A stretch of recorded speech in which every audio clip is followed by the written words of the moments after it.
ಮಾತರ್ಮೇ ಮಾತರಿಶ್ವನ್ನ ಪಿತರತುಲ ಗುರೋ ಭ್ರಾತರಿಷ್ಟಾಪ್ತಬಂಧೋ ಸ್ವಾಮಿನ್ನ ಸರ್ವಾಂತರಾತ್ಮನ್ನ ಜರ ಜರಯಿತರ್ಜನ್ಮ ಮೃತ್ಯಾಮಯಾನಾಂ ಗೋವಿಂದೇ ದೇಹಿ ಭಕ್ತಿಂ ಭವತಿ ಚ ಭಗವನ್ ಊರ್ಜಿತಾಂ ನಿರ್ನಿಮಿತ್ತಾಂ ನಿರ್ವ್ಯಾಜಾಂ ನಿಶ್ಚಲಾಂ ತದ್ಗುಣಗಣ ಬೃಹತೀಂ ಚಾಶ್ವತೀಮಾಚುದೇವ ನಾರಾಯಣಂ ನಮಸ್ಕೃತ್ಯ ನರಂ ಚೈವ ನರೋತ್ತಮಂ ದೇವೀಂ ಸರಸ್ವತೀಂ ವ್ಯಾಸಂ ತತೋ ಜಯಮುದೀರಯೇ ವಿಜಾನತಾಂ ಅವಿತ್ತಸ್ಯ ಮಧ್ವಸ್ಯ ಜಗತಿ ಗುರೋಃ ಪೂರ್ವಾಚಾರ್ಯಮಹಿಷ್ಠಾನಾಂ ಇಯಂ ಪ್ರಣತಿಮಾಲಿಕಾ ಪೂರ್ಣಜ್ಞಾನಾಯ ವಿದ್ಮಹೇ ಪೂರ್ಣಾನಂದಾಯ ಧೀಮಹಿ ತನ್ನೋ ವ್ಯಾಸ ಪ್ರಚೋದಯಾತ್. ಅಧ್ಯಾತ್ಮ, ಅಧಿದೈವ, ಅಧಿಭೂತ ಇವುಗಳ ಬಗ್ಗೆ ನಾವು ನೋಡಿದ್ವಿ. ಪ್ರತಿಯೊಂದು ಪ್ರಾಣಿಗಳ ಶರೀರದಲ್ಲಿ ಈ ಮೂರರ ಸಂಯೋಗ ಇರುತ್ತೆ.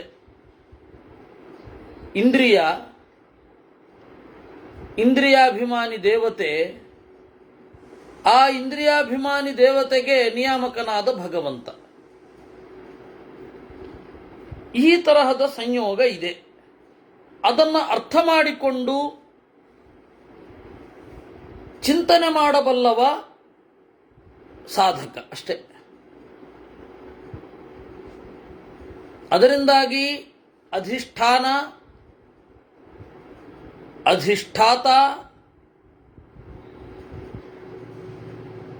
ಇವುಗಳನ್ನು ಚಿಂತನೆ ಮಾಡಬೇಕು. ಇದನ್ನು ಕ್ಷೇತ್ರಜ್ಞ ಅಂತ ಕರೀತಾರೆ.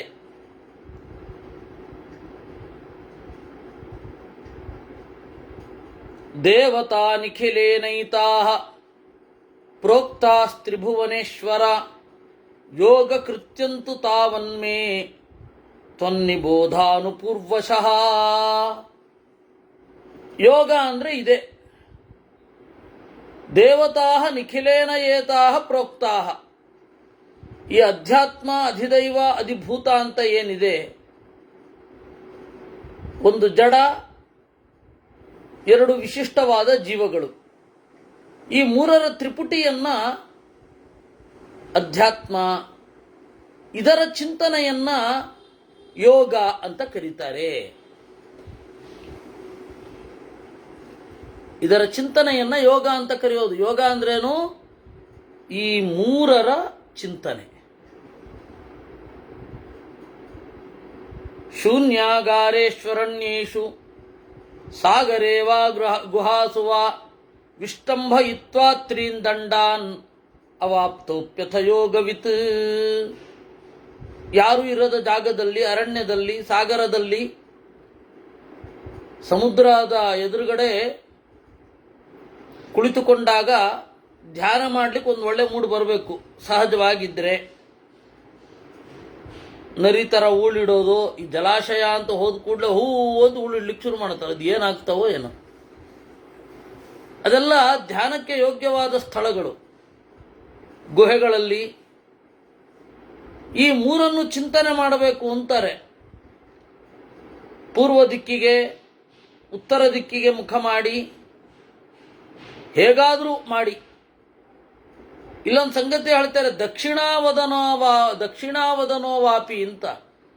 ದಕ್ಷಿಣಕ್ಕೆ, ಇದು ಸಂಧ್ಯಾ ವಂದನೆ ಅಲ್ವಲ್ಲ, ದಕ್ಷಿಣಕ್ಕೆ ದಿಕ್ಕಿಗೆ ಮುಖ ಮಾಡಿ ಆದರೂ ಚಿಂತಿಸಿ, ಸ್ವಸ್ತಿಕೇನ ಉಪಸಂವಿಷ್ಟ, ಸ್ವಸ್ತಿಕಾಸನದಲ್ಲಿ ಕುಳಿತು ಕಾಯ ಮುನ್ನಮ್ಯ, ದೇಹವನ್ನು ನೆಟ್ಟಗಿರಿಸಿಕೊಂಡು ದೇವರನ್ನು ಚಿಂತಿಸಬೇಕು. ಇದೆಲ್ಲ ಮಾಡಬೇಕು ಅಂದರೆ ಲಘ್ವಾಹಾರರಾಗಿರಬೇಕು. ಲಘ್ವಾಹಾರ ಯಥೋ ದಾಂತಃ ತ್ರಿಕಾಲ ಪರಿವರ್ಜಕ ಮೂತ್ರೋತ್ಸರ್ಗಪುರೀಚಾಭ್ಯಾಂ ಆಹಾರೇಚ ಸಮಾಹಿತ. ಆಹಾರದಲ್ಲಿ ಯಾಕೆ ಸಮಾಹಿತರಾಗಿರಬೇಕು. ಮೂತ್ರೋತ್ಸರ್ಗ ಮತ್ತು ಮಲವಿಸರ್ಜನೆ ಇತ್ಯಾದಿಗಳು ದೇಹದಲ್ಲಿ ಏರುಪೇರಾಗಬಾರದು ಅಂದರೆ ಆಹಾರ ಕರೆಕ್ಟಾಗಿ ಇರಬೇಕು. ಶೇಷಕಾಲಂತು ಯುಂಜೀತ ಮನಸಾ ಸುಸಮಾಹಿತ. ಈ ಜೀರ್ಣ ಸ್ವಲ್ಪ ಆದ ಮೇಲೆ ಮತ್ತೆ ಉಣ್ಣುವ ತನಕ ಇದನ್ನು ಶೇಷಕಾಲ ಅಂತ ಕರೀತಾರೆ. ಊಟ ಮಾಡಿದಾಗ ಕಷ್ಟ, ಹಾಗಂತ ಉಪವಾಸವೂ ಇರಲಿಕ್ಕಾಗಲ್ಲ. ಹೇಳಲಿಲ್ವೇ ಕೃಷ್ಣ ಆರಂಭದ ಸಾಧಕರಿಗೆ, ನಾತ್ಯಶ್ನತಸ್ತು ಯೋಗೋಸ್ತಿ ನಚೈಕಾಂತ ಮನಶ್ನತಃ ಅಂತ. ಊಟವೇ ಮಾಡದೆ ಹೋದರೂ ಏನೂ ಆಗಲ್ಲ, ಊಟವೇ ಮಾಡದೆ ಹೋದರೂ ಏನೂ ಆಗೋಲ್ಲ, ಕೆಲಸವೇ ಆಗಲ್ಲ, ಪ್ರಜ್ಞೆ ಒಂದು ಕಡೆ ಕೂತ್ಕೊಳ್ಳೋದೇ ಇಲ್ಲ. ಹಾಗಂತ ಊಟನೇ ಮಾಡ್ತಾ ಇದ್ರೂ ಏನಾಗಲ್ಲ. ಅವರವರು ನೋಡಬೇಕು, ಅದು ಅವರವ್ರಿಗೆ ಬಿಟ್ಟದ್ದು. ಎಷ್ಟು ಊಟ ಮಾಡಬೇಕು ಅಂದರೆ ಅವನ್ಸ ಲೆಕ್ಕ ಹಾಕಲಿಕ್ಕಾಗತ್ತಾ? ಎಷ್ಟು ಕೆ ಜಿ, ಒಂದು ಕೆ ಜಿ ಅನ್ನ ಸಾಕ ನಿಮಗೆ ಅಂದರೆ ಏನು ಹೇಳೋದು? ಅದರಿಂದ ಅದು ಅವರವ್ರು ನೋಡ್ಕೊಳ್ಬೇಕು. ಯಾವುದೇ ಊಟ ಆಗಲಿ, ಆ ಊಟ ನನ್ನ ಮೇಲೆ ಏನು ಪರಿಣಾಮ ಬೀರುತ್ತೆ ಅನ್ನೋದಾಗಲಿ ಅದು ಅವನೇ ನೋಡ್ಕೊಳ್ಬೇಕು. ಇದು ವಾತಾಹಾರವೋ, ಪಿತ್ತಾಹಾರವೋ, ಉಷ್ಣವೋ, ಶೀತವೋ, ಅದು ಅವನ ದೇಹದ ಮೇಲೆ. ಎಲ್ಲರಿಗೂ ಶೀತ ಆಗಿರೋದು ಅವನಿಗೆ ಉಷ್ಣ ಆದರೆ ಏನು ಮಾಡೋಣ? ಎಲ್ಲರಿಗೂ ಉಷ್ಣ ಆಗಿರೋದು ಇವನಿಗೇನು ಉಷ್ಣವೇ ಉಂಟು ಮಾಡದೆ ಹೋದ್ರೆ ಏನು ಮಾಡೋದು?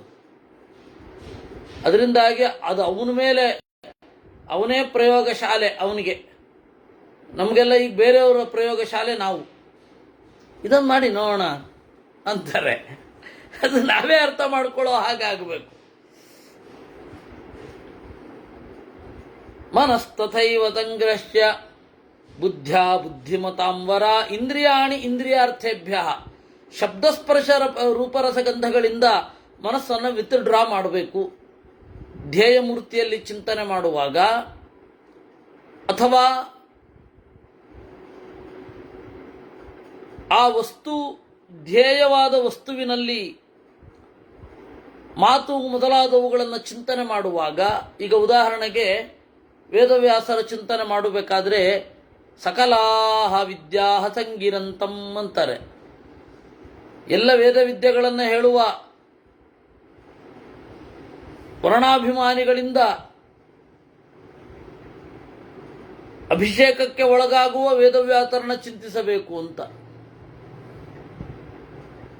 ಹಯಗ್ರೀವನನ್ನು ಚಿಂತನೆ ಮಾಡಬೇಕಾದ್ರೆ ವೇದ ವಿದ್ಯೆಗಳನ್ನು ಹೇಳ್ತಾ ಇರುವ ಹಯಗ್ರೀವನನ್ನು ಚಿಂತನೆ ಮಾಡಬೇಕು. ಮುಖ್ಯ ಪ್ರಾಣನನ್ನು ಚಿಂತನೆ ಮಾಡುವಾಗ ದೇವರ ತೊಡೆಯ ಮೇಲಿದ್ದು ದೇವರನ್ನು ಸ್ತೋತ್ರ ಮಾಡ್ತಾ ಇರುವ ಮುಖ್ಯ ಪ್ರಾಣನನ್ನು ಚಿಂತನೆ ಮಾಡಬೇಕು ಅಂತಾರೆ.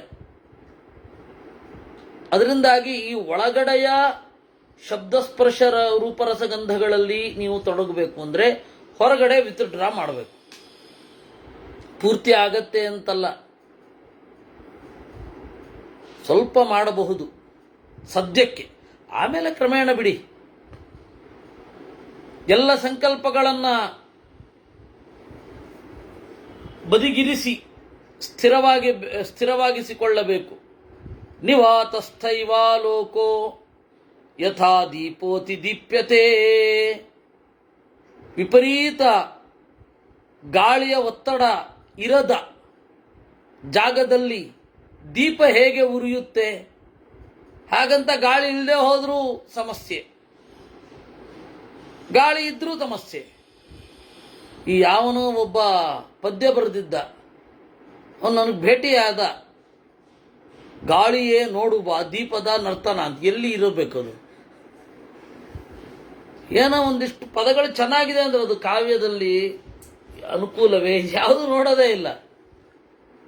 ಆದರೆ ನಿವಾತ ಅನ್ನೋ ಶಬ್ದಕ್ಕೆ ಬಹಳ ಗಾಳಿ ಇರದ, ಗಾಳಿಯ ಒತ್ತಡ ವಿಪರೀತ ಗಾಳಿ ಬೀಸದ ಜಾಗದಲ್ಲಿ ಒಂದೇ ಸಮ ಉರಿತಾ ಇರುತ್ತೆ. ಆ ರೀತಿ ನಿವಾತಸ್ಥೈವ ಆಲೋಕ ಹೇಗೆ ಉರಿತಾ ಇರುತ್ತೆ, ಊರ್ಧ್ವಮೇವ ನತಿರ್ಯಕ್ಚ ತಥೈವ ಭ್ರಾಮ್ಯತೆ ಮನಃ. ಆ ದೀಪದ ಇನ್ನೊಂದು ಗುಣ ಮೇಲ್ಗಡೆ ಹೋಗ್ತಾನೇ ಇರುತ್ತೆ. ಊರ್ಧ್ವಮೇವ ನತಿರ್ಯಕ್, ಗಾಳಿಯ ಒತ್ತಡ ಹೆಚ್ಚು ಇರದ ಜಾಗದಲ್ಲಿ ನಿರಂತರ ಮೇಲ್ಗಡೆ ಆ ಜ್ವಾಲೆ ಬೆಳಗುತ್ತಾ ಇರುತ್ತೆ, ಮೇಲ್ಮುಖವಾಗಿಯೇ ಬೆಳಗುತ್ತಾ ಇರುತ್ತೆ. ಆ ರೀತಿ ಶಬ್ದಸ್ಪರ್ಶ ರೂಪರಸಗಂಧಗಳನ್ನು ನಾವು ಎಷ್ಟು ಬೇಕೋ ಅಷ್ಟು ಅದರ ಮಿತಿಯ ಜೊತೆಗೆ ಚಿಂತನೆ ಮಾಡ್ತಾ ಇದ್ದರೆ ಮೇಲ್ಮುಖವಾಗಿಯೇ ದೇವರ ಕಡೆಗೇನೇ ನಮ್ಮ ಭಾವನೆ ತುಡಿತಾ ಇರುತ್ತೆ, ಅಥವಾ ಧ್ಯಾನ ಸಾಧ್ಯ ಆಗತ್ತೆ.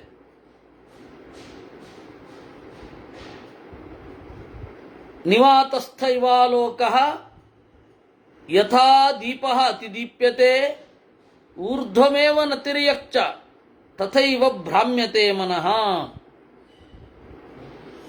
ಏನು ಮಾಡೋದು?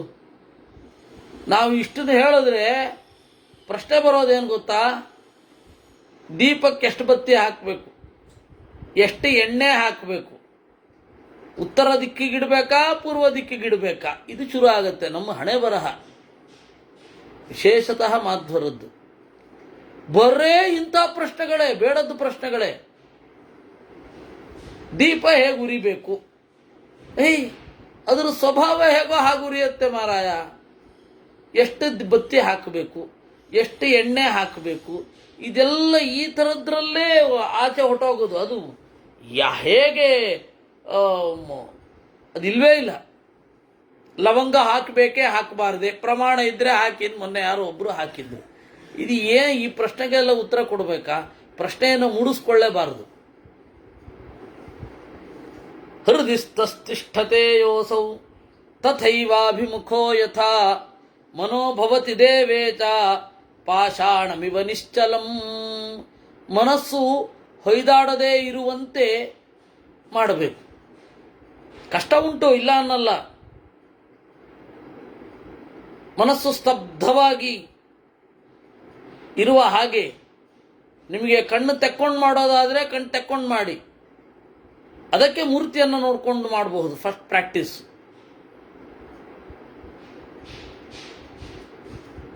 ಫಸ್ಟ್ ಪ್ರಾಕ್ಟೀಸು ಮೂರ್ತಿಯನ್ನು ನೋಡಿಕೊಂಡು, ಚಿತ್ರವನ್ನು ನೋಡಿಕೊಂಡು ಮಾಡಿ. ಮಧ್ವರ ಜೀವನ ಚರಿತ್ರೆಯಲ್ಲಿ ಒಂದು ಮಾತು ಬರುತ್ತೆ, ಸಹಸೋದಹರನ್ ತ್ವಯೋಗ್ಯ ಮುದ್ರಾ. ಅಲ್ಲಿ ಬರಬೇಕಾದ್ರೆ ಯತಯಕ್ ತತ್ರ ಪಟಿ ಕಷಾಯ ವೇಷಾಹ ಅಂತ, ಎದುರುಗಡೆ ಕಾವಿ ಬಣ್ಣದ ಬಟ್ಟೆಯನ್ನ ಇಳಿಬಿಟ್ಟಿರೋದು ಧ್ಯಾನ ಶುದ್ಧಿಗಾಗಿ ಅಂತ. ಸಮಾಧಿ ಶುದ್ಧೈ ಕಾವಿ ಬಣ್ಣದ ಬಟ್ಟೆಯನ್ನು ಎದುರುಗಡೆ ಹಾಕಿರೋದು. ಈಗ ಆ ಸಂಪ್ರದಾಯ ಹೋಗಿದೆ, ಒಳ್ಳೇದೆಲ್ಲ ಬಿಟ್ಟುಬಿಡ್ತಾರೆ. ಇದು ಯಾವುದೋ ಬೇಡದ್ದು ಅದರಲ್ಲಿ ಅಂತ ಕೂತ್ಕೊಳ್ತಾರೆ. ಮಧ್ವ ವಿಜಯದಲ್ಲಿ ಧ್ಯಾನದ ಶುದ್ಧಿಗಾಗಿ ಇದನ್ನು ಹೇಳಿದ್ದಾರೆ. ನಾನು ಅದನ್ನು ಪ್ರಯೋಗ ಮಾಡಿ ನೋಡಿದ್ದೀನಿ, ಬಹಳ ಒಳ್ಳೆ ಪರಿಣಾಮ ಬೀರುತ್ತೆ.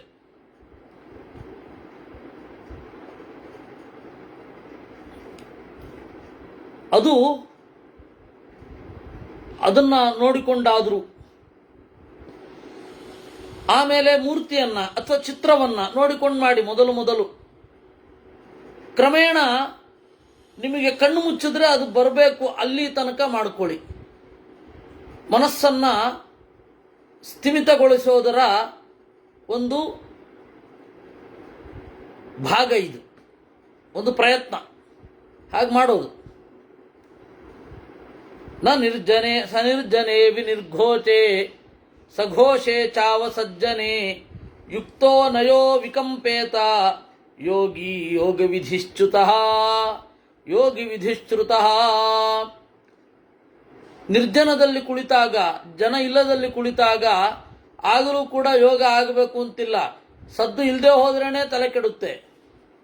ನೀರವ ಮೌನ, ಸ್ತಬ್ಧವಾದ ಹಾಗೆ. ಅಥವಾ ಸಘೋಷೇಚ ಅವಸಜ್ಜನೆ, ವಿಪರೀತ ಶಬ್ದ. ಈ ಎರಡೂ ಅವಸ್ಥೆಯಿಂದ ಸಮಾನವಾದ ಅಂತರ. ಏಕಾಂತದಲ್ಲಿ ಶಬ್ದವೇ ಇಲ್ಲದೆ ಹೋದಾಗ ಕಂಗೆಡಬಾರದು. ಒಂದು ಮಟ್ಟದ ಸಹಿಸುವ ಶಬ್ದ ಇದ್ದಾಗ ಒದ್ದಾಡಬಾರದು.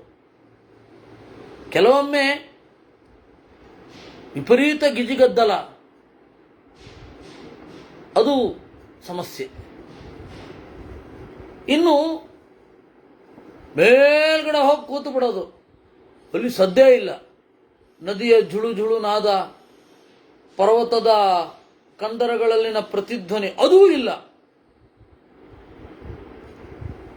ಅದರಿಂದಾಗಿ ಯಾವ ಸದ್ದು ನಿಮಗೆ ಟ್ಯೂನ್ ಆಗತ್ತೆ ಅದರಲ್ಲಿ ಕೂತ್ಕೊಳ್ಳಿ.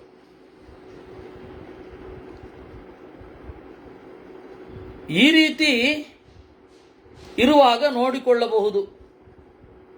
ತತಃಪಶ್ಯತಿ ತದ್ಬ್ರಹ್ಮ.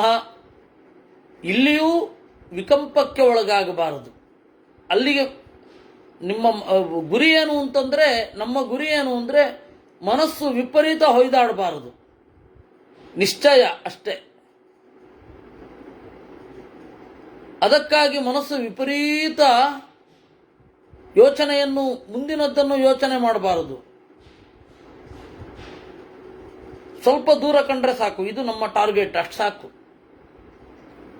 ವಿಪರೀತ ಮುಂದಿನದ್ದನ್ನು ಯೋಚನೆ ಮಾಡಬಾರದು. ಈ ಹಿಮಾಲಯದಲ್ಲಿ ತಿರುಗಾಡುವಂತೆಯೇ ನಮ್ಮ ಮನಸ್ಸಿನ ಧ್ಯಾನದಲ್ಲಿ ನಮ್ಮ ಮನಸ್ಸು ತಿರುಗಾಡಬೇಕು ಅಂತ ಒಮ್ಮೊಮ್ಮೆ ಅನ್ಸುತ್ತೆ. ನೀವು ತಿರುಗಾಡುವಾಗ ಬಹಳ ದೂರಕ್ಕೇನು ಕಾಣಲ್ಲ ನಿಮಗೆ, ಇಷ್ಟು ದೂರ ಅಷ್ಟೇ. ಅದನ್ನು ಕ್ರಮಿಸಿದೆವು, ಮುಂದೆ ತಿರುಗ್ತೀವಿ, ಅಷ್ಟು ದೂರ ಅಷ್ಟೇ. ಬೆಟ್ಟದಲ್ಲಿ ಓಡಾಡುವಾಗ ಹೀಗೆ ಯಾಕೆ ಈ ಭೂಪ್ರದೇಶ ಇದೆ ಅಂತ ಹೇಳಿದ್ರೆ ಧ್ಯಾನದ ಒಂದು ಚಿಂತನೆಯೂ ಹೀಗೆ ಇರಬೇಕು ಅಂತ ಹೇಳೋ ಹಾಗಿರುತ್ತೆ. ಬಯಲು ಪ್ರದೇಶದ ಹೆದ್ದಾರಿಯಲ್ಲಿ ಉದ್ದೋ ಉದ್ದ ಹೇಗೆ ಅಂತಂದರೆ ಅದು ಯಾವುದೋ ಮರ ನಿಮ್ಮ ಒಂದು ಅಂಗುಷ್ಟದ ಮಾತ್ರಕ್ಕಿರುತ್ತೆ, ಅಲ್ಲಿಗೆ ಹೋದ್ಮೇಲೆ ದೊಡ್ಡದಾಗಬಹುದು. ಅಷ್ಟು ದೂರ ಕಾಣ್ತಾ ಇದ್ದಾಗ ಅದೇ ರೀತಿ ಧ್ಯಾನದ ಚಿಂತನೆಯೂ ಆದರೆ ಹೋಗೋದು ಕಷ್ಟ ಇದೆ ಅಂತ ಅನಿಸುತ್ತೋ ಏನೋ. ಅದರಿಂದ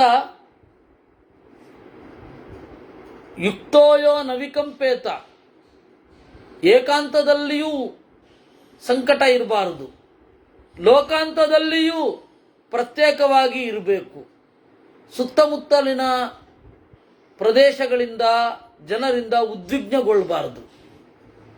ಇಲ್ಲಾಂದ್ರೆ ನಾವು ಓದಲಿಕ್ಕಾಗಲ್ಲ ರೀ. ಸುತ್ತಮುತ್ತಲ ರಾಜಕೀಯ ಪರಿಸ್ಥಿತಿ ಆಗಿರಬಹುದು, ಸಾಮಾಜಿಕ ಪರಿಸ್ಥಿತಿ ಆಗಿರಬಹುದು, ನಮ್ಮದೇ ಕೌಟುಂಬಿಕ ಸಮಸ್ಯೆಗಳಾಗಿರಬಹುದು. ಒಂದು ಸ್ವಲ್ಪ ದಿವಸ, ಸ್ವಲ್ಪ ಹೊತ್ತಾದರೂ ಅದರಿಂದ ದೂರ ಇರಲಿಕ್ಕೆ ಕಲಿಬೇಕು. ಇಲ್ಲಿಂದ ಹೋದ್ಮೇಲೆ, ಸತ್ತ ಮೇಲಂತೂ ಶಾಶ್ವತವಾಗಿ ದೂರ ಆಗತ್ತಾ ಅದು? ಈಗ ನೀವು ಜಪಕ್ಕೆ ಕೂತಾಗ, ಓದಿಗೆ ಕೂತಾಗ ಒಂದು ಸ್ವಲ್ಪ ನಿಮ್ಮದು ಎಂಥದೇ ಸಮಸ್ಯೆ ಇದ್ರೂ ಪಕ್ಕದಲ್ಲಿ ಇಡಬೇಕು. ನಿಜವಾಗಿಯೂ ಅಂಥವ್ರ ಹತ್ರ ಹೋಗಿ ಕೂತ್ಕೊಳ್ಳುವ ಅಂತ ಅನ್ಸುತ್ತೆ. ನೀವು ಪ್ರಾಕ್ಟೀಸ್ ಮಾಡಿ ನೋಡಿ.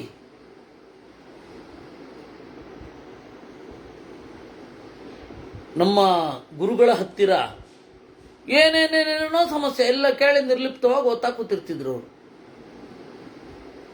ಎಂತೆಂಥ ಸಮಸ್ಯೆಗಳು ಇರೋದು, ಆರಾಮವಾಗಿ ಓದ್ತಾ ಕೂತಿರೋರು. ಓದುವಾಗ ಅದು ಯಾವುದೂ ಹತ್ರ ಬರ್ತಾ ಇರಲಿಲ್ಲ. ನಾನು ಎಷ್ಟೋ ಬಾರಿ ಆ ವಿಸ್ಮಯವನ್ನು ಅನುಭವಿಸಲಿಕ್ಕೆ ಹೋಗ್ತಾ ಇದ್ದದ್ದಿದೆ.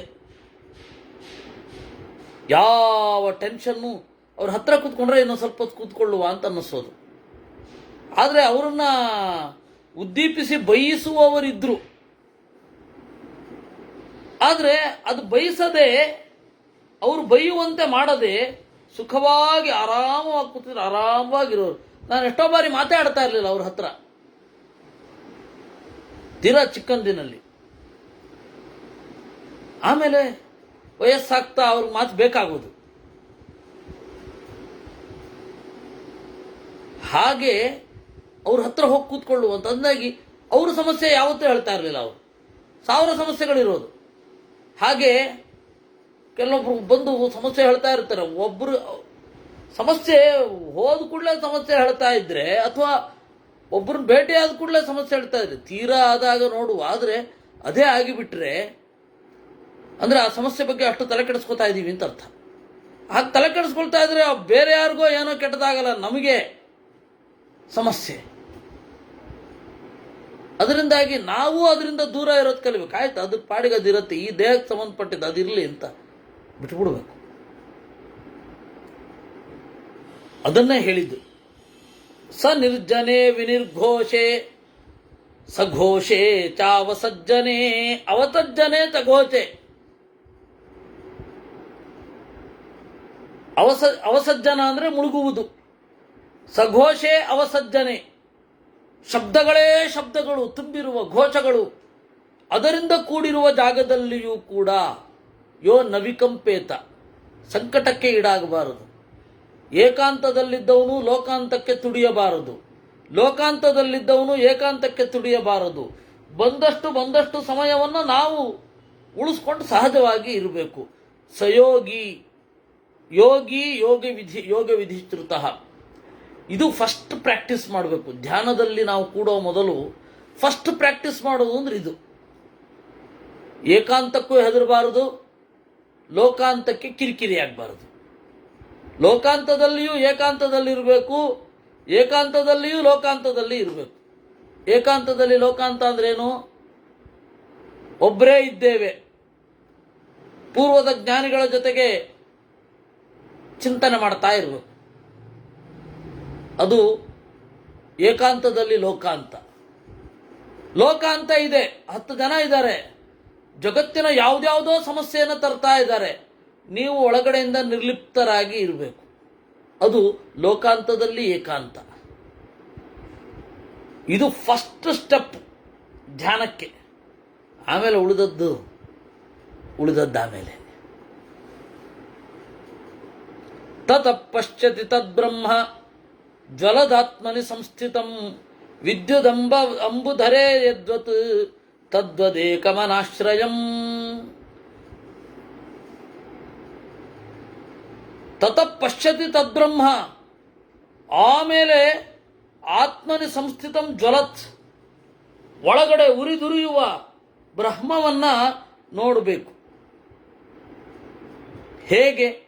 ವಿದ್ಯುದಂಬುಧರೇ ಯದ್ವತ್, ಮೋಡದಲ್ಲಿ ಮಿಂಚು ಇರುವ ಹಾಗೆ, ಮೋಡದಲ್ಲಿನ ಮಿಂಚನ್ನು ಗಮನಿಸುವ ಹಾಗೆ ತನ್ನ ಒಳಗಡೆ ಇರುವ ದೇವರನ್ನ ನೋಡಬೇಕು. ತಮಸ್ಯಗಾಧೆ ತಿಷ್ಠಂತಂ ನಿಸ್ತಮಸ್ಕಮಚೇತನಂ ಚೇತಯಾನಮಚೇತಂಚ ದೀಪ್ಯಮಾನಂ ತ್ವತೇಜತಾ. ಅಗಾಧವಾದ ಕತ್ತಲಲ್ಲಿ ಬೆಳಕಾಗಿ ಉರಿಯುವ ದೇವರನ್ನು ಕಾಣಬೇಕು. ಬಹಳ ಹಿಂದೆ ಈ ಮುದುಗಲ್ ಅಂತ ಹೇಳಿ ಒಂದು ರಾಯಚೂರಿನ ಹತ್ತಿರ, ಅಲ್ಲಿ ಚಾತುರ್ಮಾಸ್ಯಕ್ಕೆ ವಿದ್ಯಾಮಾನ್ಯರು, ನಮ್ಮ ಪರಮಗುರುಗಳು, ಆಮೇಲೆ ಈಗಣ ದೊಡ್ಡ ಪಲಿಮಾರು ಸ್ವಾಮಿಗಳು, ಈಗನ ದೊಡ್ಡ ಅದಮಾರು ಸ್ವಾಮಿಗಳು 3 ಜನ ಚಾತುರ್ಮಾಸ್ಯಕ್ಕೆ ಕೂತಿದ್ರು. ಅಲ್ಲಿ ಕತ್ತಲಲ್ಲಿ ಬೆಳಕಿದೆ ಅಂತ ಒಂದು ಲೇಖನ ಪ್ರಿಂಟ್ ಆಗಿತ್ತು, ಒಂದು ಸವನಿ ಇರೋದು. ನಾನು ಅದ್ರ ಮೇಲೇನೆ ನಮ್ಮ ಗುರುಗಳಿಗೆ ಪದ್ಯದಲ್ಲಿ ಪ್ರಶ್ನೆ ಮಾಡಿದ್ದಿದ್ದು. ರೆಕಾರ್ಡರಲ್ಲಿ ಇದೆ ಈಗಲೂ ಕೂಡ. ನೀವು 11ನೇ ಸ್ಕಂಧ ಕೇಳ್ತಾ ಇದ್ರೆ ಅದರಲ್ಲಿ ಒಬ್ಬ ಹುಡುಗ ನನಗೆ ಕತ್ತಲಲ್ಲಿ ಬೆಳಕಿದೆ ಅಂತ ಹೇಳಿದ್ದಕ್ಕೆ ಪ್ರಶ್ನೆಯ ಮೂಲಕ ಪದ್ಯ ಕೇಳಿದ್ದಾನೆ, ಪದ್ಯದ ಮೂಲಕ ಪ್ರಶ್ನೆ ಕೇಳಿದ್ದಾನೆ, ನಾನು ಅದಕ್ಕೆ ಓದ್ತೇನೆ ಅಂತ. ಅದಕ್ಕೆ ಅವರು ಪದ್ಯದ ಉತ್ತರ ಬರ್ಕೊಂಡು ಬಂದಿದ್ರು. ಹಾಗೆ ಪದ್ಯಮಯವಾದ ಸಂಭಾಷಣೆ ನನ್ನ ಮತ್ತು ನನ್ನ ಗುರುಗಳ ನಡುವೆ ಇನ್ನೊಂದಾಗಿತ್ತು. ಕನಕ ನಾಡಿದ ಗುಟ್ಟು ಆದಿಕೇಶವ ಬಲ್ಲ ಚಂದಮಾಮ ಅಂತ ಹೇಳಿ ಒಂದು ಹಾಡಿದೆ. ತುಂಬಿ ನಾಳ ತುದಿ ತುಂಬಿ ಭಾನುಪ್ರಭೆ ಚಂದಮಾಮ ಅಂತ ಒಂದು ಚಂದಮಾಮ ಅಂತಲೇ ಅದು ಅನುರಣನ ಆಗುವ ಪದ್ಯ. ಅದಕ್ಕೆ ಅವರು ಬರ್ಕೊಟ್ಟಿದ್ರು, ಯಾವುದರಲ್ಲಿ ಪದ್ಯದಲ್ಲಿ ಬರ್ಕೊಟ್ಟಿದ್ರು, ಅದು ಎಲ್ಲಿ ಹೋಯ್ತೋ ಗೊತ್ತಿಲ್ಲ. ಆದರೆ ಇದು ಉಪಲಬ್ಧಿ ಇದೆ. ಕತ್ತಲಲ್ಲಿ ಬೆಳಕಿದೆ, ಬೆಳಕು ಕತ್ತಲ ಮೊಟ್ಟೆ ಅಂತ ಶುರು ಆಗುತ್ತೆ ಆ ಲೇಖನ. ಅದು ವೇದವ್ಯಾಸರದ್ದೇ, ಅವರದು ಬರೆದಿದ್ದಾರೆ. ಕಾಣುವುದಿಲ್ಲವೇ ದೊಡ್ಡ ಮದ್ದಾನೆಯು ಪುಟ್ಟ ಕನ್ನಡಿಯೊಳಗೆ, ಪುಟ್ಟ ತಲೆಯೊಳಗೆ ಜಗದ ವೈಚಿತ್ರ್ಯ ಗಟ್ಟಿಗೊಳ್ಳುವುದು ಹಾಗೆ. ಮಗು ಬಿಡುಬಿಡು ಪಂಡಿತರ ಖಂಡಿತರ ಗುಡುಗು ಗುಡುಗುಡು, ಮೊದಲು ತಿಳಿಯಾಗಬೇಕಪ್ಪ ನಿನ್ನಯ ಬಾಳ ಸವಣು. ತತ್ತರಿಪ ಜೀವವನ್ನು ಹತ್ತಿರಕ್ಕೆ ಕರೆತಂದು ಎತ್ತರಕ್ಕೆ ಏರಿಸುವ ಬಿತ್ತರದ ಬಿಂದು. ಅದು ಪದ್ಯ ಹಾಗೆ ಹೋಗಿದೆ. ಅದು ಎಲ್ಲಿದದು ಅಂತಂದ್ರೆ ಕಾನ್ಸೆಪ್ಟ್ ಕತ್ತಲಲ್ಲಿ ಬೆಳಕಿದೆ ಇಲ್ಲಿದು. ತಮಸ್ಯಗಾಧೆ ತಿಷ್ಠಂತಂ, ಆಳವಾದ ಕತ್ತಲೊಳಗಡೆ ನೆಲೆಗೊಂಡ ನಿಸ್ತಮಸ್ಕಂ,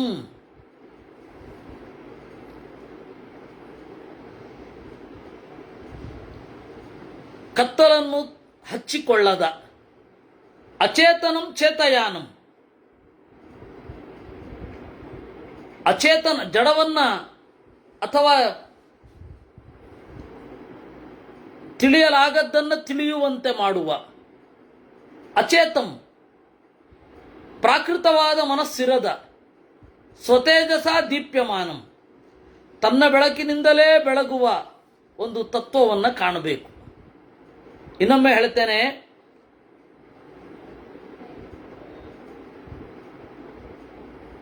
ತತಃ ಪಶ್ಯತಿ ತದ್ಬ್ರಹ್ಮ ಜ್ವಲದಾತ್ಮನಿ ಸಂಸ್ಥಿತಂ. ತತಃ ಪಶ್ಯತಿ ತದ್ಬ್ರಹ್ಮ, ಆ ಶ್ಲೋಕದ ಒಂದು 4 ಶ್ಲೋಕ ಇದೆ, 129, 130, 131, 132. ಮುಂದೆಯೂ ಇದು ಮಾಡ್ಕೊಂಡು ಹೋಗತ್ತೆ. 134 ತನಕ ಇದೆ, 129ರಿಂದ 134 ತನಕ. ಅದು ಇದನ್ನೇ ಹೇಳಲಿಕ್ಕೆ ಹೊರಟಿರೋದು. ಒಂದು ರೀತಿ ಅದು ನೀಲತೋ ಯದ ಮಧ್ಯಸ್ಥಂ ವಿದ್ಯುಲ್ಲೇಖೇ ವಭಾಸ್ವರ ಅಂತನ್ನೋದರ ವಿವರಣೆಯ ತರಹ ಇದೆ. ಈ ಯಾಜ್ಞೀಯ ಉಪನಿಷತ್ತು ಅಂತ ಕರೀತಾರೆ. ಈಗ ಅದನ್ನ ಬಳಕೆಯಲ್ಲಿ ಮಹಾನಾರಾಯಣ ಉಪನಿಷತ್ತು ಅಂತಾರೆ. ಆ ಮಹಾನಾರಾಯಣ ಉಪನಿಷತ್ತಿನಲ್ಲಿ ಇರುವುದರ ವಿವರಣೆ. ತತಃ ಪಶ್ಯತಿ ತದ್ಬ್ರಹ್ಮ ಜ್ವಲದಾತ್ಮನಿ ಸಂಸ್ಥಿತಂ, ತನ್ನ ಒಳಗಡೆ ಜ್ವಲಿಸುವ ಬ್ರಹ್ಮವನ್ನು ನೋಡ್ತಾನೆ.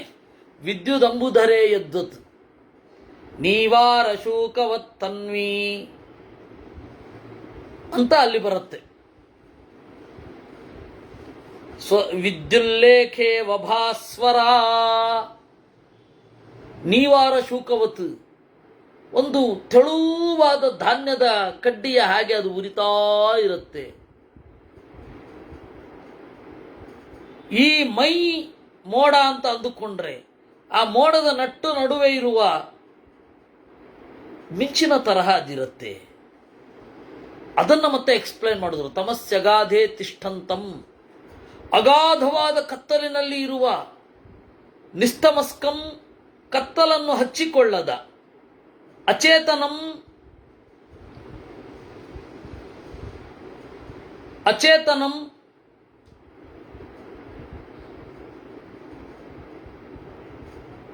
ಮನಸ್ಸನ್ನು ಹೊಂದಿರದ, ಅಥವಾ ಅಚೇತನಂ ಚೇತಯಾನಂ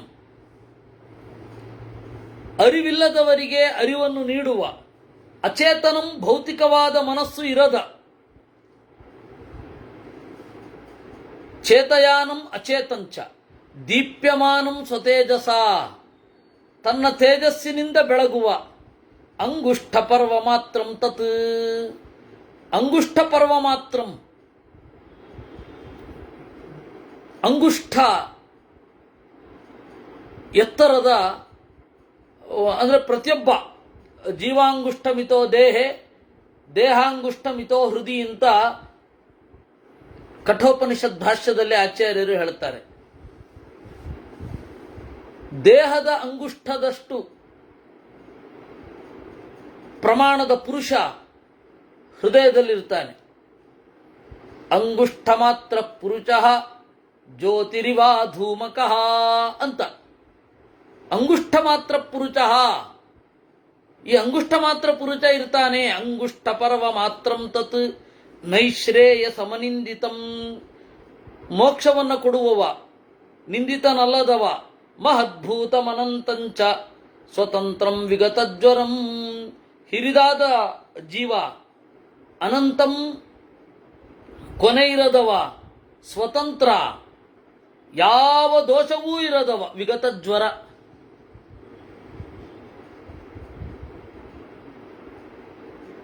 ಈ ಅಂಗುಷ್ಠ ಮಾತ್ರ ಪುರುಷ ಅನ್ನೋದನ್ನ ಚೈತ್ಯ ಪುರುಷ ಅಂತ ಹೇಳಿ ಅರವಿಂದರು ಬೇರೆ ಕಡೆಗೆ ಒಯ್ದು ಬಿಡ್ತಾರೆ. ವಾಸ್ತವಿಕವಾಗಿ ಅಂಗುಷ್ಠ ಮಾತ್ರ ಪುರುಷ ನಾರಾಯಣನೇ.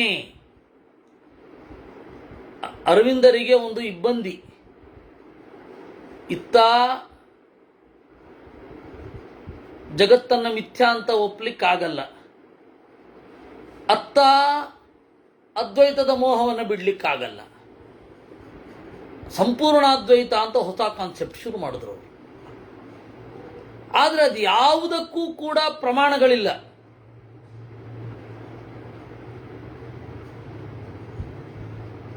ಮಧ್ವರನ್ನ ಓದುವಾಗ ನಿಮಗೆ ಇರಬೇಕಾದ ಎಚ್ಚರ ಏನು ಅಂದರೆ, ಆಚಾರ್ಯರು ಎಲ್ಲಿಯೂ ಕೂಡ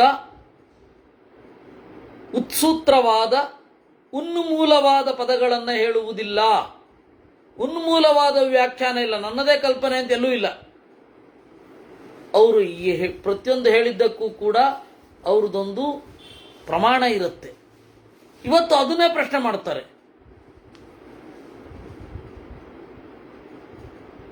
ಏನದು ಪ್ರಮಾಣ ಕೊಡ್ತಾರೆ?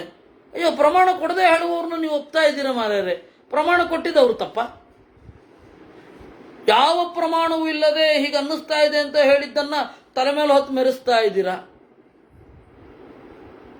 ಈಗ ಅವ್ರು ಪ್ರಮಾಣ ಕೊಟ್ಟು ಹೇಳೋದು ತಪ್ಪ ನಿಮಗೆ?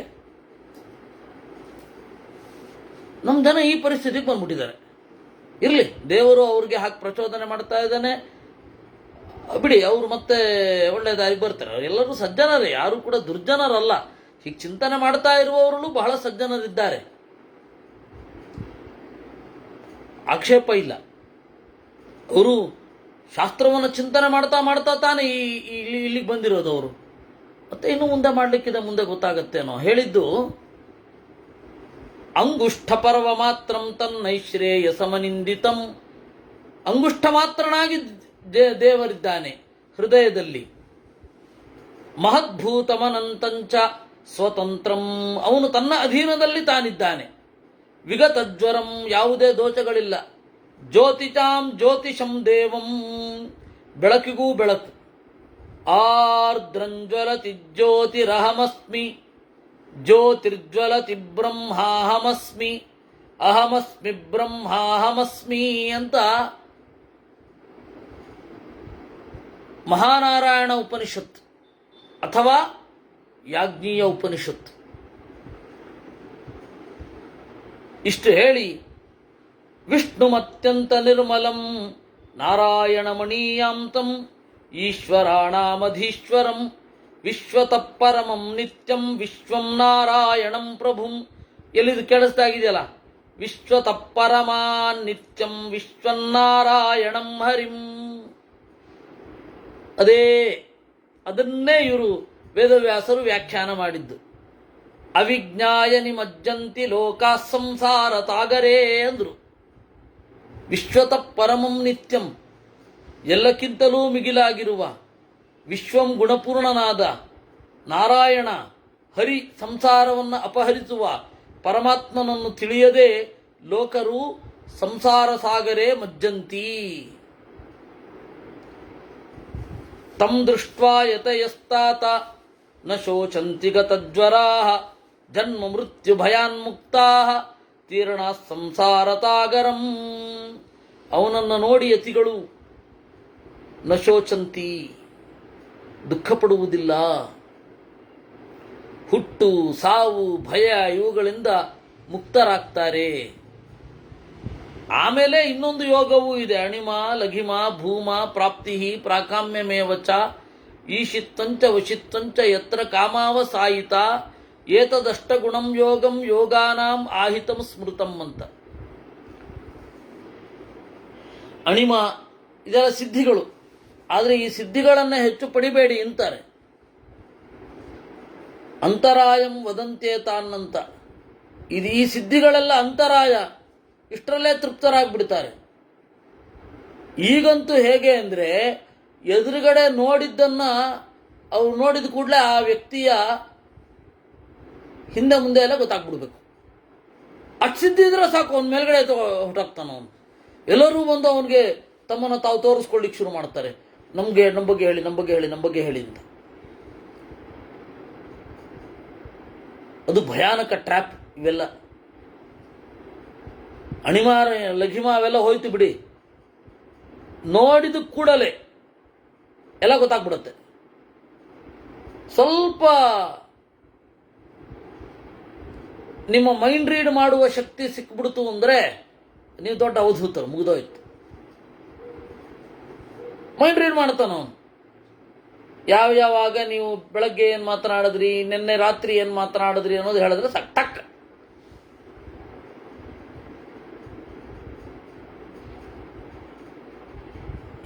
ಇದು ಇದರಲ್ಲೇನು ಕೊನೆಗೊಳ್ಳಬಾರದು ಅಂತಾರೆ. ಇದರಲ್ಲಿಯೇ ಮುಗಿದು ಹೋದ್ರೆ ಗತಿ ಏನು? ಇದರಿಂದ ಆಚೆಗಿರೋದು. ಒಂದು ವೇಳೆ ಎಲ್ಲ ಸಿಕ್ಕಿದ್ರು ಬಿಡಿ, ಅಂದರೆ ನಮ್ಮಲ್ಲಿ ಸಾಧಕರು ನಡೆಯುವ ದಾರಿ ಏನು ಅಂದರೆ ಈ ಶಕ್ತಿಗಳನ್ನೆಲ್ಲ ತಿರಸ್ಕರಿಸಿ ನಡೆಸೋದು ಅಂತ. ಆದರೆ ಇವತ್ತು ಆ ಶಕ್ತಿಗಳನ್ನೆಲ್ಲ ಇಟ್ಕೊಂಡು ಪವಾಡ ಮಾಡಿದ್ರು ಅಂತ ಹೇಳಬೇಕು ಅಂತ ಜನ ಬಯಸ್ತಾರೆ.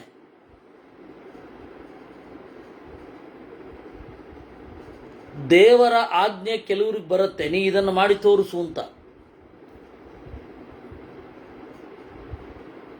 Unless we get order from the lord, ಅದನ್ನೆಲ್ಲ ತೋರಿಸಬಾರದು. ಆ ಶಕ್ತಿಗಳನ್ನೆಲ್ಲ ಇಟ್ಕೊಂಡಿರ್ಬೇಕು ಅಷ್ಟೇ. ಅದ್ರ ಬಗ್ಗೆ ಯೋಚನೆ ಕೂಡ ಮಾಡಬೇಡಿ, ದೇವರ ಬಗ್ಗೆ ಮಾತ್ರ ಯೋಚನೆ ಮಾಡಿ.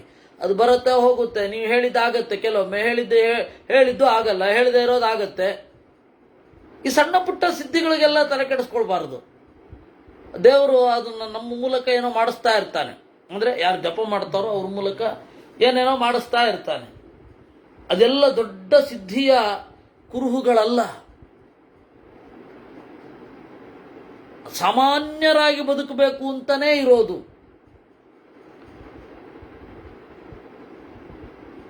ಈ ರೀತಿ ಸಾಮಾನ್ಯರಾಗಿ ಬದುಕಿ ಒಳಗಡೆ ದೇವರನ್ನ ನೋಡುವ ಅಸಾಮಾನ್ಯರಾಗಿ ಬದುಕಬೇಕು. ಈ ತತ್ವ ಅನಾದಿ ಅನಂತ. ಈ ಯೋಗ ಧರ್ಮಕ್ಕಿಂತ ಮಿಗಿಲಾದ ಧರ್ಮ ಇಲ್ಲ. ಅಂದರೆ ಇದು ಜ್ಞಾನಕ್ಕಿಂತ ಮಿಗಿಲಾದ ಧರ್ಮ ಇಲ್ಲ. ಯೋಗ ಧರ್ಮಾನ್ನ ಧರ್ಮೋಸ್ತಿ ಗರೀಯಾನುಸುರ ಸತ್ತಮ. ಇದೇ ಎಲ್ಲ ಧರ್ಮ. ಧರ್ಮ ಅಂದರೆ ಇದನ್ನ ಪಡ್ಕೊಳ್ಬೇಕು. ಅಂದರೆ ಯಾವ ಪವಾಡವೂ ಮಾಡದೆ, ಅದು ದೇವರ ಆಜ್ಞೆ ಬಿಟ್ಟು ನಾನು ಹೇಳ್ತಾ ಇರೋದು. ಅದಕ್ಕಾಗಿ ಹಾತೊರೆಯದೆ, ಯೋಗ ರಾಘವೇಂದ್ರ ಸ್ವಾಮಿಗಳು, ವಿವಾದರಾಜರು ಅವ್ರಿಗೆಲ್ಲ ಸ್ಪೆಷಲ್ ಪರ್ಮಿಷನ್ನು ನೀವು ಮಾಡಿ ಅಂತ ದೇವರು ಹೇಳಿರ್ತಾನೆ, ಅವ್ರು ಮಾಡ್ತಾರೆ. ಆ ಥರದ್ದು ಆದೇಶ ಸಿಗತ್ತೆ ಹೃದಯಕ್ಕೆ, ಅಶರೀರವಾಣಿ ಆಗತ್ತೆ, ಅವ್ರಿಗೇನು ಮಾಡ್ತಾರೆ ಅವರು. ಆದರೆ ನಾವು ಅದಕ್ಕಾಗಿ ಪ್ರಯತ್ನ ಪಡಬಾರದು. ನಾವು ಸಾಮಾನ್ಯರಲ್ಲಿ ಅದು ಆ ತರಹ ಬಾಳ್ಬೇಕು, ಅವ್ರ ತರಹ ನಾನು ಮಾಡಬೇಕು ಅಂತ ಯೋಚನೆ ಕೂಡ ಮಾಡಬಾರದು. ನಾನು ಹೇಳಿದ್ದೆಲ್ಲ ಆಗಬೇಕು, ನನ್ನಿಂದ ಅನೇಕ ಪವಾಡಗಳಾಗಬೇಕು, ಇದನ್ನು ನೀವು ಮಾಡಬಾರದು ಅಂತ. ಅದನ್ನ ಋಷಭನಾಮಕ ಪರಮಾತ್ಮ ತೋರಿಸಿದ ಅಂತ 5ನೇ ಸ್ಕಂದದಲ್ಲಿ ಬರುತ್ತೆ. ತೋರಿಸಿದನಂತೆ, ಅದು ಮಾಡಬೇಡಿ ಹಾಗೆ ಅಂತ. ಈ ಹಿನ್ನೆಲೆಯಲ್ಲಿ ತತ್ವತಃ ಪರಮಸ್ಥಿತಿ ಕೇಚಿದಾಹುರ್ ಮನೀಚಿಣಃ ಏತದ್ಧರ್ಮಂ ಹಿ ಧರ್ಮಾಣಂ. ಧರ್ಮದ ನೆಲೆ ಇರೋದು ಹೀಗೆ ಬಾಳುವುದರಲ್ಲಿ. ಇದು ಧರ್ಮ.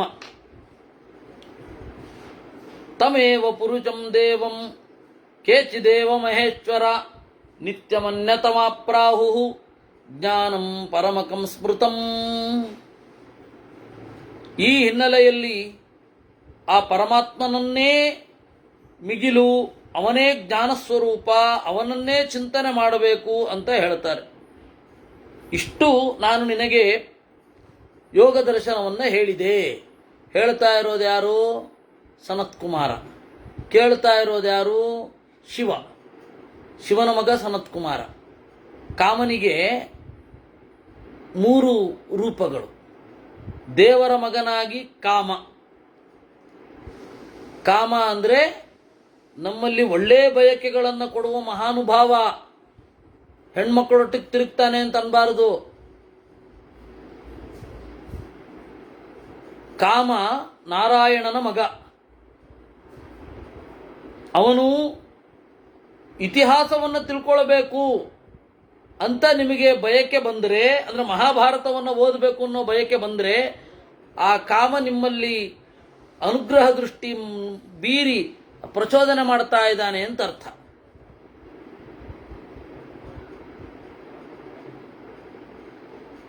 ಈ ರೀತಿ ಆ ಕಾಮ. ಬ್ರಹ್ಮನ ಮಗ ಸನತ್ಕುಮಾರ,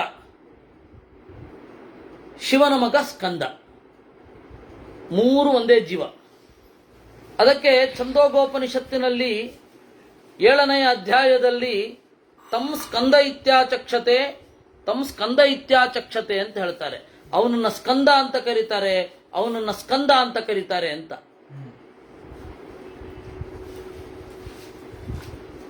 ಸ್ಕಂದ ಶಿವನ ಮಗ. ಅವನು ಹೇಗೆ ಉಪದೇಶ ಮಾಡುತ್ತಾನೆ? ಇಲ್ಲ, ಸನತ್ಕುಮಾರ ಅಂತ ಹೇಳಿ ಪರಮಾತ್ಮನ ರೂಪ ಹೊಂದಿದೆ. ಸ ಏವ ಪ್ರಥಮಂ ದೇವ ಕೌಮಾರಂ ಸರ್ಗಮಾಸ್ಥಿತ ಅಂತ ಇದೆ. 1ನೇ ಸ್ಕಂಧ 3ನೇ ಅಧ್ಯಾಯ. ಸಯೇವ ಪ್ರಥಮಂ ದೇವ ಕೌಮಾರಂ ತರ್ಗಮಾಶ್ರಿತ ಅಂತ. ಆ ಸನತ್ಕುಮಾರ ರೂಪಿ ಪರಮಾತ್ಮ ಶಿವನಿಗೆ ಮಾಡಿದ ಉಪದೇಶ ಇದು. ಅವನು ಕಾಮ ಅನ್ನುವ ಜೀವ ಅಲ್ಲ. ಇಂದ್ರಿಯೇಭ್ಯೋ ಮನಃಪೂರ್ವಂ ಅಹಂಕಾರಸ್ತತಃಪರಂ. ಇಂದ್ರಿಯಕ್ಕಿಂತ ಮನಸ್ಸು ದೊಡ್ಡದು, ಆಮೇಲೆ ಮಹತ್ತತ್ವ ದೊಡ್ಡದು, ಮಹತ್ತತ್ವಕ್ಕಿಂತ ಅವ್ಯಕ್ತ ದೊಡ್ಡದು, ಅವ್ಯಕ್ತಕ್ಕಿಂತ ಪರಮಪುರುಷ ದೊಡ್ಡವ. ಇಂದ್ರಿಯೇಭ್ಯೋ ಮನಃಪೂರ್ವಂ ಅಹಂಕಾರಸ್ತತಃಪರಂ. ಅಹಂಕಾರಾತ್ ಪರಾ ಬುದ್ಧಿ, ಬುದ್ಧೇ ಪರತರಂ ಮಹತ್. ಮಹತಃ ಪರಮವ್ಯಕ್ತಮವ್ಯಕ್ತಾತ್ ಪುರುಷಃ ಪರಃ. ಏತಾವದೇತತ್ ಸಾಂಖ್ಯಾನಾಂ ದರ್ಶನಂ ದೇವಸತ್ತಮ. ಎಲ್ಲ ಕಡೆ ದೇವತೆಗಳ ಒಂದು ತರತಮ ಭಾವವನ್ನು ಹೇಳಿದ್ದಾರೆ. ನೀವು ನಿಷ್ಠವಾಗಿ ಶಾಸ್ತ್ರವನ್ನು ಓದೋದಾದರೆ ಇದನ್ನು ಬದಿಗಿಡ್ಲಿಕ್ಕೆ ಸಾಧ್ಯ ಇಲ್ಲ. ಆದರೆ ಬದಿಗಿಡ್ತಾ ಇದ್ದಾರಲ್ಲ. ಟೆಕ್ಸ್ಟ್ಗಳನ್ನು ಇಷ್ಟೇ ಓದಬೇಕು ಅಂತ ಆಯ್ದುಕೊಂಡು ಮಾಡ್ತಾ ಇರುವಂತಹ ಸಮಸ್ಯೆಗಳಿದು. ಏಷಾ ತತ್ವ ಚತುರ್ವಿಂಶನ್ ಮಹಾಪುರುಷ ಸಂಹಿತಾ. ಇದು ಚತುರ್ವಿಂಶತಿ ತತ್ವ, ಇದರ ಬಗೆಗಿನ ತಿಳುವಳಿಕೆ. ಇದನ್ನ ನಾನು ನಿರೂಪಣೆ ಮಾಡಿದ್ದೇನೆ.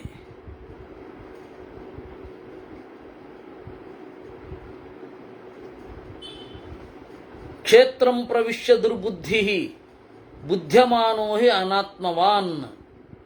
ಆದರೆ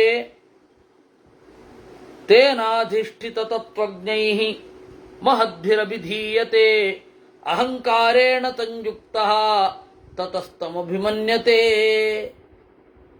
ಆದರೆ ದುರ್ಬುದ್ಧಿ ಏನು ಮಾಡ್ತಾನೆ?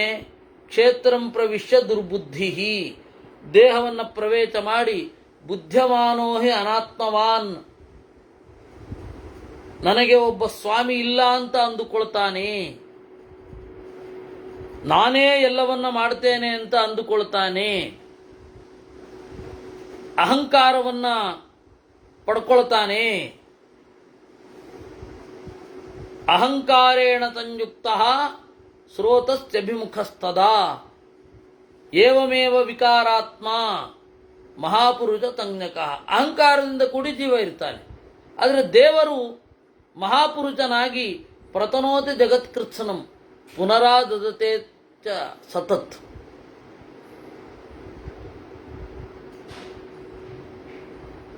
ವಿಕಾರಾತ್ಮನಾಗಿ,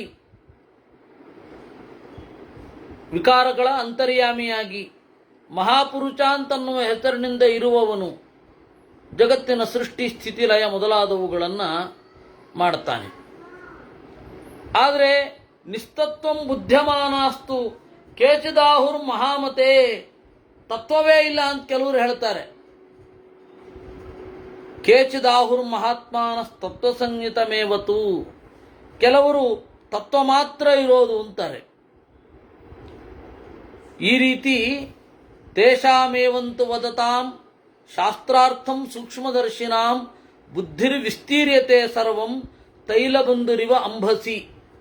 ಈ ರೀತಿ ಬೇರೆ ಬೇರೆ ಏನು ವಾದದ ಪ್ರಕ್ರಿಯೆಗಳಿದೆ, ಎಲ್ಲರ ಜೊತೆಗೆ ಭಾಗವಹಿಸ್ತಾ ನೋಡ್ತಾ ಇದ್ದರೆ ಅವರ ಮನಸ್ಸು ವಿಸ್ತಾರ ಆಗತ್ತೆ.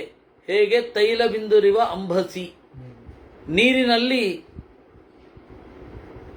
ಎಣ್ಣೆ ವಿಸ್ತಾರ ಆದ ಹಾಗೆ. ಆಗ ವಿದ್ಯೆ ಅನ್ನೋದು ಅವಬೋಧಾತ್ಮಕವಾಗತ್ತೆ. ಏನ ವಿದ್ಯಾಂ ಅವಿದ್ಯಾಂ ಚ ವಿಂದಂತಿ ಯತಿ ಸತ್ತಮಾಹ. ಆಗ ವಿದ್ಯೆ ಯಾವುದು ಅವಿದ್ಯೆ ಯಾವುದು ಅಂತ ಗೊತ್ತಾಗತ್ತೆ. ವಿದ್ಯೆ ಅಂದರೆ ತಿಳುವಳಿಕೆ, ಅವಿದ್ಯೆ ಅಂತ ಹೇಳಿದ್ರೆ ಖಂಡನೆ. ಯಾಕೆ ಬೇಕು ಅಂದರೆ ನಾವು ಎಲ್ಲವನ್ನ ಬೇಡ ಬೇಡ ಬೇಡ ಅಂತ ಇದ್ದವರು ನಾವು ಯಾವುದರಿಂದ ದೂರ ಸರಿದಿರ್ತೇವೋ ಅದೇ ನಮ್ಮಲ್ಲಿ ಬಂದು ಸೇರ್ಕೊಂಡ್ಬಿಟ್ಟಿರುತ್ತೆ. ಕೆಲವೊಮ್ಮೆ ಹಾಗಾಗುತ್ತೆ. ಇಬ್ಬರು ಒಂದೇ ರೀತಿ ಮಾತಾಡ್ತಾ ಇರ್ತಾರೆ, ಬಹಳ ಡಿಫ್ರೆಂಟ್ ಆಗಿರ್ತೀವಿ ಅಂತ ಅನ್ಕೊಂಡಿರ್ತಾರೆ. ಆದರೆ ನಾನು ಅದೇ ನಿಮ್ಗೆ ಯಾವಾಗಲೂ ಒಂದು ಕತೆ ಹೇಳ್ತಾ ಇದ್ದೆ, ಹಿಂದೆ ಒಂದು ಸರ್ತಿ ಹೇಳಿದ್ದೇನೆ. ಒಬ್ಬ ಹುಡುಗಿ, ಅವಳಿಗೆ ವೇದಾಂತ ಓದಬೇಕು ಅಂತ ಆಸೆ ಬಂತು.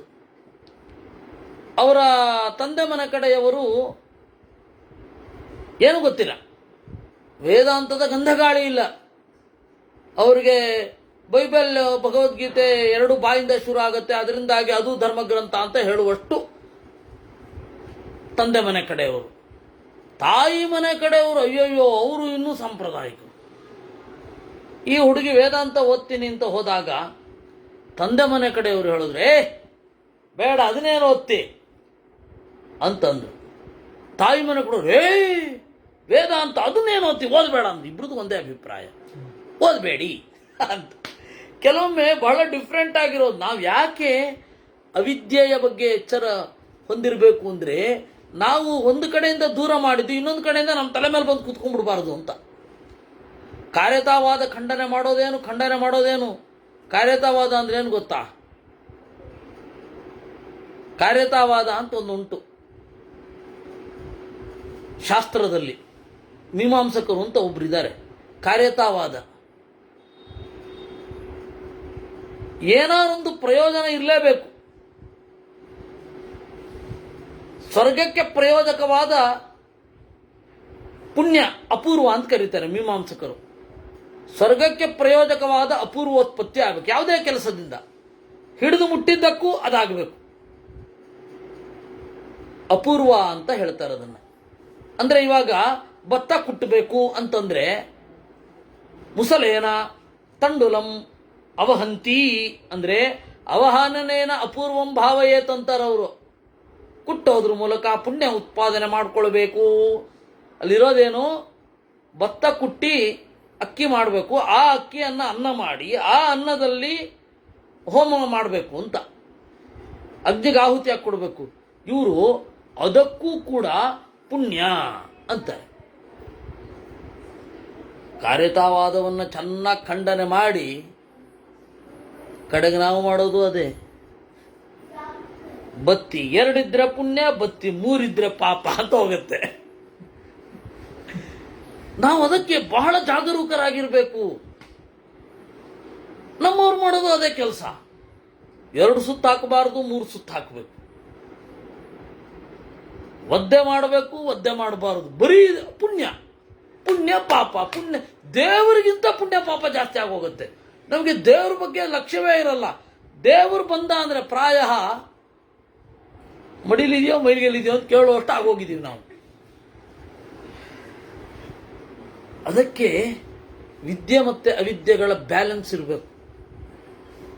ಅವಿದ್ಯೆ ಖಂಡನೆ ಮಾಡೋದು ಬೇರೊಬ್ಬರನ್ನ ಖಂಡನೆ ಮಾಡೋದಲ್ಲ, ದೌರ್ಜನ್ಯ ಅಂತಲ್ಲ.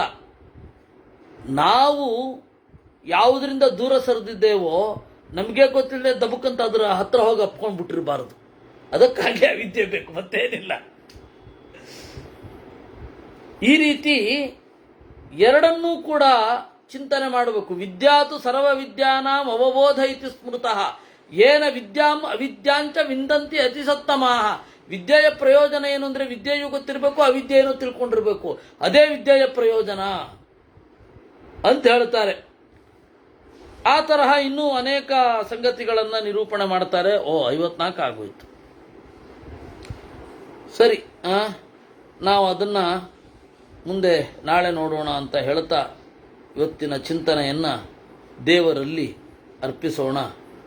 ನಾಳೆ ಆಗಲ್ಲ, ನಾಳೆ ಪುರಾಣ, ಮತ್ಸ್ಯ ಪುರಾಣ, ಸೋಮವಾರವೇ ಆಗಬೇಕು. ಕೃಷ್ಣಾರ್ಪಣಮಸ್ತು.